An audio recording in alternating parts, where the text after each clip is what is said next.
Bagi laporan laksana minggu ini, saya ingin memberi pencerahan kepada beberapa perkara berbangkit.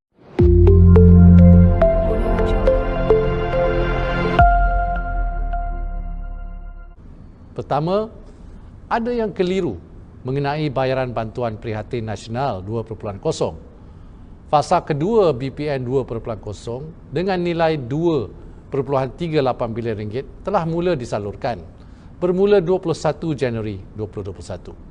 Saya ingin memohon agar penerima bersabar kerana ini adalah satu jumlah yang besar dan memerlukan sekurang-kurangnya seminggu untuk pengkreditan sepenuhnya kepada semua penerima. Saya juga ingin berkongsi bahawa dari 21 hingga 24 Januari, sebanyak 6.4 juta akaun telah dikreditkan dan daripada 25 hingga 29 Januari, 3.8 juta akaun sedang atau akan dikreditkan. Mulai 25 Januari, dalam 750,000 penerima yang tiada akaun bank sudah mula membuat tuntutan tunai di cawangan BSN di Semenanjung Malaysia bagi penerima B40 dan M40. Kerajaan berharap bantuan yang dipercepatkan ini sedikit sebanyak dapat membantu aliran tunai 11.06 juta penerima bujang dan isi rumah di saat PKP ini. Kedua, ada yang mengeluh bahawa program subsidi upah 3.0 yang ditambah baik melalui pakej bantuan permai tidak mencukupi.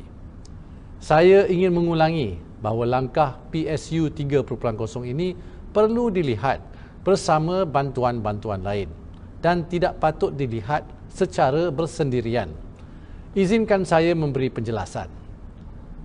Peruntukan terkini bagi PSU pada tahun 2021 ialah 3 bilion ringgit.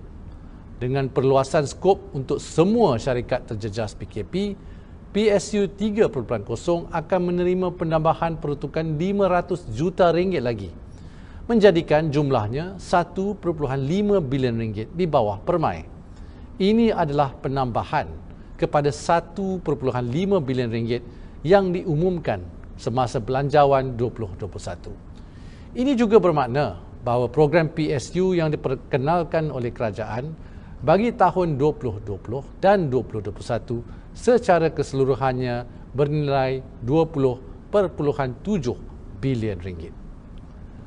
Selain dari jumlah 3 bilion ringgit di bawah PSU 2021, kerajaan juga memperuntukkan 3.7 bilion ringgit melalui program penjanaan pekerjaan di bawah belanjawan 2021 yang baru dimulakan. Ini juga merangkumi program insentif pengambilan pekerja bagi majikan dan perniagaan.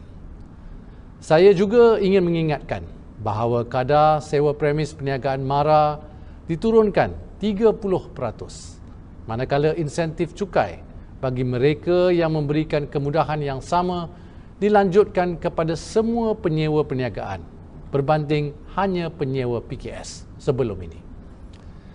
Banyak lagi bantuan yang boleh dimanfaatkan oleh majikan dan perniagaan. Maklumat lanjut boleh didapati dari portal Belanjawan 2021 yang menyenaraikan semua manfaat Belanjawan 2021. Ketiga, bagi bayaran one-off kepada pemandu bas, teksi dan pemandu e-hailing, ada yang bertanya bagaimana bayaran ini akan disalurkan kepada mereka. Suka saya jelaskan bahawa bayaran akan dikelolakan oleh Kementerian Pengangkutan dan maklumat lanjut boleh didapati di pautan yang tertera di skrin anda sekarang. Keempat, bagi Geran Khas Prihatin Permai atau GKP Permai, saya pasti ramai PKS Mikro yang tertanya-tanya bagaimana manfaat ini boleh didapati. Berikutan pelaksanaan PKP di hampir seluruh negara kecuali Sarawak, GKP Permai akan menerima suntikan tambahan 150 juta ringgit, menjadikan jumlah keseluruhan 800 juta ringgit. Bagi PKS Mikro yang telah pun menerima GKP sebelum ini, mereka tidak perlu mendaftar semula dan bantuan RM1,000 akan terus dikreditkan ke dalam akaun mereka. Soalan-soalan lazim mengenai GKP Permai ini boleh didapati di pautan LHDN seperti yang tertera di skrin anda sekarang. Untuk makluman semua, kerajaan telah menyalurkan sebanyak 2.55 bilion ringgit kepada PKS Mikro melalui program GKP dan GKP 2.0. Dengan GKP Permai, jumlah keseluruhan yang telah atau akan disalurkan kepada rakyat adalah berjumlah 3.35 bilion ringgit hanya untuk langkah GKP sahaja. Dari segi melindungi rakyat dan memperbaiki ekonomi negara kita, saya ingin mengulangi bahawa Belanjawan 2021 adalah pakej rangsangan ekonomi Malaysia bagi tahun 2021. Pakej bantuan permai pula adalah satu pakej tambahan untuk merapatkan jurang pelaksanaan di antara waktu bencana banjir dan pengisytiharan PKP dengan langkah-langkah Belanjawan 2021. Harapan kita, permai can bridge the gap dan melaraskan semula pemulihan ekonomi seperti yang dirancang kerajaan melalui Belanjawan 2021. Izinkan saya menyentuh beberapa perkara berbangkit mengenai pelaksanaan langkah-langkah Belanjawan 2021. Pertama, fasa pertama bantuan prihatin rakyat yang dipercepatkan daripada bulan Mei kepada hujung bulan Februari. Saya ingin mengulangi bahawa proses permohonan baru BPR sudah dibuka sehingga 15 Februari melalui pautan bpr.hasil.gov.my. Diharapkan bantuan ini dapat memanfaatkan lebih daripada 8 juta penerima B40 yang lulus di bawah BPN 2.0 dan bantuan sara hidup 2020 serta mereka yang lulus permohonan baru nanti.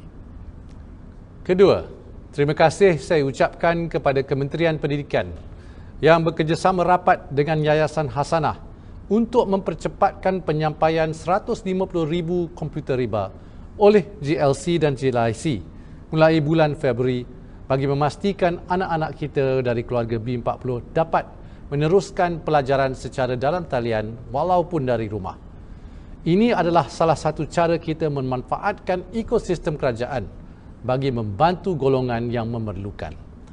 Ini juga bukan kali pertama Yayasan Hasanah berganding bahu dengan Kementerian Pendidikan bagi menyumbang kepada perkembangan sektor pendidikan, terutamanya bagi pelajar-pelajar di luar bandar. Untuk pengetahuan umum, dari tahun 2015 hinggalah 2019, Yayasan Hasanah telah membelanjakan sebanyak 363 juta ringgit untuk tujuan ini. Bagi saya, pelaksanaan yang berhasil adalah lebih penting daripada angka-angka peruntukan yang saya nyatakan tadi. Ulasan pendek ini sudah menyentuh pelbagai inisiatif untuk rakyat dan perniagaan. Yang penting sekali, agensi dan kementerian akan terus memudah cara proses penyaluran bantuan supaya semua pihak yang memerlukan akan disokong untuk bertahan atau bangun semula. Ini juga sebab utama laporan laksana ini dihebahkan setiap minggu, selain dari segi aspek ketelusan.